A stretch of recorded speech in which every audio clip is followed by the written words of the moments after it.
Welcome to Bible Workouts. I'm Jason Camacho. If you want to learn how to study the Bible in order to understand God's Word better, you're in the right place. These shorter tutorial videos are designed to be bite-sized Bible workouts that you can implement immediately into your own personal Bible study. In this video series, we're going to walk through the basics of biblical interpretation, and we're going to look at a general Bible study format that you can start using immediately. This is one of the video lessons from our free Bible study course. You can find the full course on our website titled Bible Study Foundations, which includes quizzes, homework, and helpful questions for self-reflection. I pray that course blesses you. Let's get into today's Bible workout.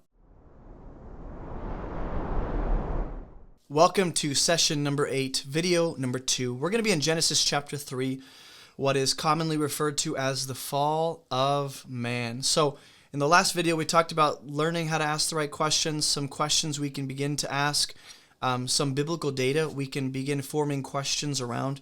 Now, in this passage, we're going to actually do some practical question asking. So, in verse 1, it says, "Now the serpent was more crafty than any other beast of the field the Lord God had made." So, a few questions I have, just 5 questions actually, just about verse 1. Why did God create the serpent to be craftier than any other land creature? And why is he even allowed in the garden? Question 2 is, why does this chapter open with the serpent and what he's doing and how he's about to speak to the woman? He said to the woman, did God actually say, you shall not eat of any tree in the garden? Like, compared to the last 2 chapters, if I know Genesis, God speaks as the main subject in the introduction, but now something changes. A third question, if the serpent is a beast of the field, why does it say he rather than it?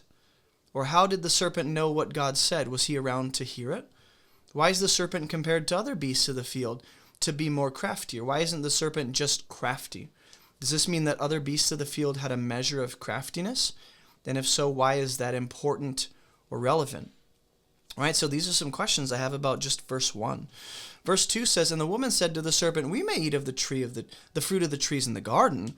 God just said that you can't eat of the fruit of the tree in the midst of the garden. Neither shall we touch it, lest we die." So in verse 2, just right here, why does the woman casually continue a conversation with this serpent? Why isn't there an obvious, like, beep, beep, beep, beep, beep, this is a red flag? You know, she mentions trees in the garden. What about trees outside the garden? Is their provision and food restricted to what is in the garden? Are there trees outside the garden? Why is that the scope of this conversation? Another question is, are we supposed to see that Eve didn't start with quoting God for a reason, but instead she starts with what she knows as fact? Like, she doesn't say, God said. She said, well, we may eat of the fruit of the trees in the garden. And then she says, God said. Isn't that interesting? And then verse 3, if you read Genesis chapter 2, verse 9 and 10, tells us that there are 2 trees in the midst of the garden. So which tree is Eve referring to, and is she possibly mistaken? She says, you shall not eat of the fruit of the tree in the midst of the garden, but in chapter 2 we saw there are 2 trees in the midst of the garden. Now again, we're not asking questions for the sake of remaining curious or doubting the authenticity or authority of God's word. We're trying to make sense of what's happening and really trying to get a depth of understanding, because attached to that is theological truth and practical application for our lives. There's wisdom within this. You know, did Eve overcomplicate God's simple instruction by saying that we're not even allowed to touch it? Is this a command God gave that we don't have recorded? Because we don't have that data in the scripture, right? But the serpent said to the woman, you won't die. No, God knows when you eat of it, your eyes will be opened. Why is the serpent denying the consequence and the reality of death? That's a question I have. Why is that the focus of this conversation? God knows when you eat of it, your eyes will be open. You'll be like God, knowing good and evil. So when the woman saw the tree was good for food, and that it was a delight to the eyes, and the tree was to be desired to make one wise, she took of its fruit and ate. And she gave some to her husband who was with her, and he ate. You know, is it important to note the parallels between verse 5 and 6? In that the serpent references eating with the mouth, or seeing with the eyes, and knowing with the mind. So we have a reference. God knows when you eat of it, your eyes will be opened, and you'll know good and evil. So we have the mouth, the eyes, and the mind. And then in verse 6, Eve evaluates the fruit through the lens of what the serpent said. It's good for food, the mouth. It's a delight to the eyes. And it's desirable to make one wise, the mind. Are we supposed to see those connected?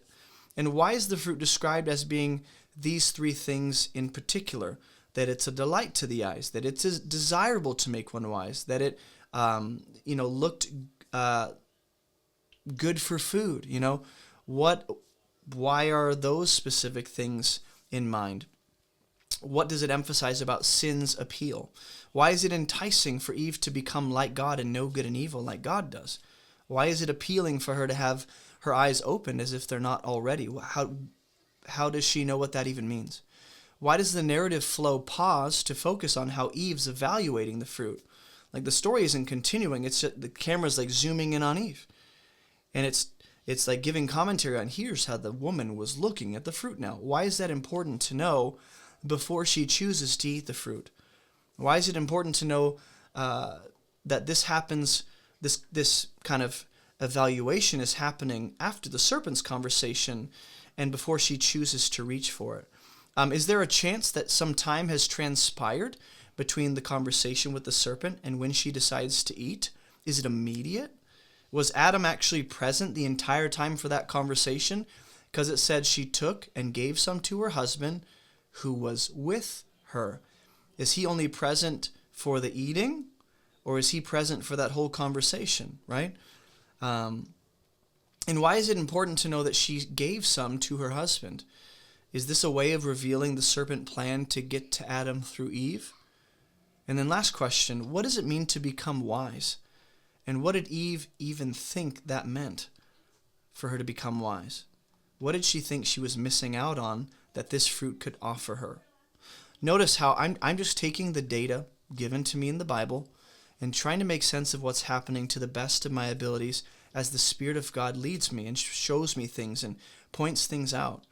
And you could spend a long time on this kind of biblical meditation, but this is what meditation looks like: making sense of Scripture, thinking about what it means, thinking about how it's connected, thinking about how it applies to your life. In the next and final video, we're going to spend some time in verse 7 through 14, and we're going to do this again. And hopefully, just by doing it another time with a different section of Scripture, and remembering what kind of questions we can ask based on the data, like, hopefully this will really help you the next time you open your Bible. All right, so I'll see you in video number 3 when we tackle Genesis 3, 7 through 14.